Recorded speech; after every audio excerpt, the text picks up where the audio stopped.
Tucson fire marshals are investigating now into what caused an early morning fire in Tucson's historic warehouse district.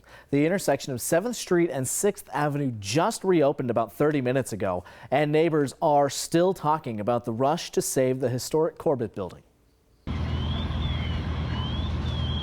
In the early morning light, George Landa could see smoke and flames pouring from what he thought was Miller's surplus store, where he works. And I see the smoke, but at that point it looks to me like it's next door to us. But my heart is beating. I come down the side streets, I can't get to the store because all the streets are blocked off, so I have to weasel my way in through an alley. I park back there and I get over here and it's total chaos. I've never seen so many firefighters downtown. 40 firefighters were scrambling to save the Corbett warehouse built in 1930. Which is a really challenging fire for the department, especially in an old commercial building like this. Because of years of renovations, there are a lot of hidden spaces in the attic, which is what happened today. Fire traveled through these hidden spaces and made it difficult for firefighters to get water actually on the fire.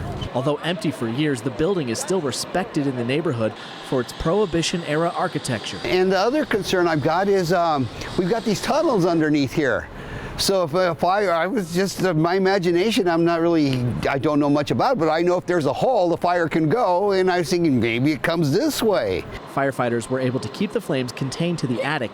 They cut holes in the roof and stuck hoses inside to act as sprinklers. If this were any other kind of building, we may have considered bringing large equipment in and actually demolishing the building while we're trying to put the fire out. But we wanted to consider the value of the history and looked at firefighting tactics that salvage some of that.